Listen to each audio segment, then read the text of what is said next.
Alors dans cette vidéo, donc, nous allons voir donc, comment on fait pour calculer la puissance et l'énergie électrique. Et plus particulièrement, on va s'intéresser nous au cas des résistances. Alors donc un petit rappel de ce qu'on avait fait. Donc jusqu'à maintenant, on a vu que quand on branche sur une résistance, on branche un générateur, donc c'est une pile par exemple. Donc on a vu qu'on pouvait calculer le courant qui circule dans le circuit si on avait la valeur de la résistance en utilisant la loi d'Ohm. Donc U est égal à R fois I. Donc ici, comme on a I et U, on peut calculer la valeur de la résistance qu'il y a ici. Donc ici, on a une résistance qui vaut donc 20 ohms. Donc 2 divisé par 0,1, donc ça nous fait 20 ohms. Donc ce qu'il faut savoir, c'est que lorsque il y a un courant qui circule dans une résistance, donc la résistance se met à chauffer. C'est-à-dire qu'à l'intérieur d'une résistance, l'énergie électrique qui est envoyée par le générateur est transformée en chaleur, c'est-à-dire en énergie thermique. Donc une résistance transforme l'énergie électrique en énergie thermique. Et nous, on aimerait pouvoir calculer la puissance qui est transformée en énergie électrique. Alors, en énergie thermique, pardon. Donc pour calculer la puissance, donc la formule générale en électricité, donc c'est P est égal à U fois I. Donc pour calculer la puissance dissipée par une résistance, on a besoin de la tension électrique, c'est-à-dire du nombre de volts, et on a besoin de la valeur du courant, c'est-à-dire du nombre d'ampères. Donc en ampères.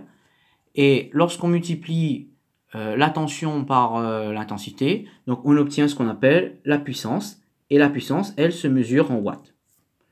Donc la puissance, donc c'est la puissance donc en watts, donc il suffit juste de multiplier U par I. Donc dans notre exemple, donc on a donc P est égal à U vaut 2 volts et I vaut 0,1. Donc ça nous fait 2 volts fois 0,1. Donc ça nous fait 0,2 watts. Donc dans ma résistance, donc la résistance reçoit 0,2 watts d'énergie électrique et ces 0,2 watts d'énergie électrique sont transformés en chaleur. Alors cette transformation d'énergie électrique en chaleur, c'est ce qu'on appelle l'effet Joule. Donc n'importe quel fil qui a une résistance électrique va transformer l'énergie électrique en chaleur. Donc, première méthode pour calculer la puissance, mais il y a une deuxième méthode. Donc, cette méthode ici pour calculer la puissance, elle est valable tout le temps. C'est-à-dire qu'elle est valable pour des moteurs, elle est valable pour n'importe quel appareil. Donc ça mesure la puissance reçue par l'appareil, la résistance. Dans le cas d'une résistance, donc on sait qu'on a la loi d'Ohm. Donc on sait que U est égal à R fois I. Donc on a U est égal à R fois I. Si on remplace U égale RI là-dedans, si on remplace U par RI, on a P est égal à R fois I. C'est-à-dire, c'est égal à R I carré. Donc ça veut dire que pour une résistance, et uniquement pour une résistance, si on veut calculer la puissance dissipée par effet Joule, c'est-à-dire la puissance transformée en chaleur, on peut utiliser la formule P est égal à R fois I carré. Mais cette formule ne marche que pour une résistance, alors que la formule P est égal à U fois I marche pour n'importe quel appareil. Ça mesure la puissance reçue par n'importe quel appareil. Donc si on refait l'exemple précédent, donc on sait que la résistance vaut 20 ohms.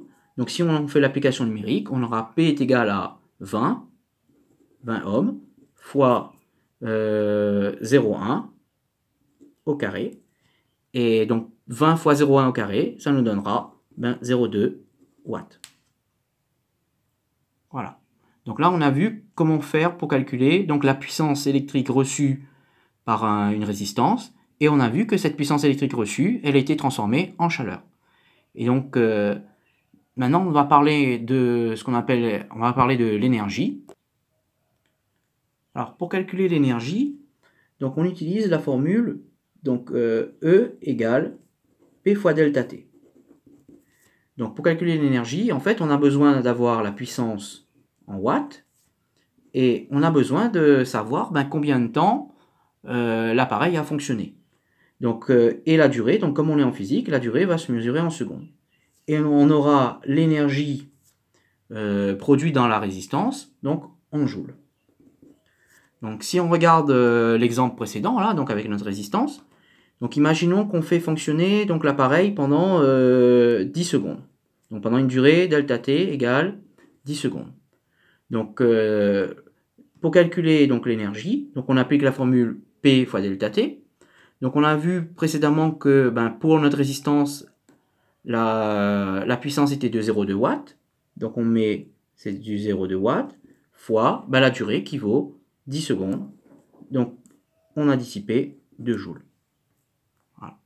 Donc, plus la résistance fonctionne, plus la résistance reçoit de l'énergie pendant longtemps, plus il y aura d'énergie dissipée pendant longtemps. Donc, par exemple, dans les chauffe-eau électriques, les chauffe-eau électriques consistent en... il y a une résistance à l'intérieur qui va chauffer l'eau, et le générateur, c'est tout simplement la tension du secteur.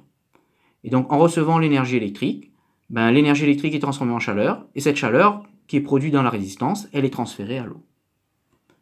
Donc, on va maintenant voir concrètement... il nous reste juste une petite chose. Donc là, on a vu que l'énergie, c'est E égale P fois delta T. Donc cette formule-là, elle est générale. Elle marche pour tous les appareils électriques. Dans le cas d'une résistance, on a vu que pour calculer la puissance, on fait R fois I carré.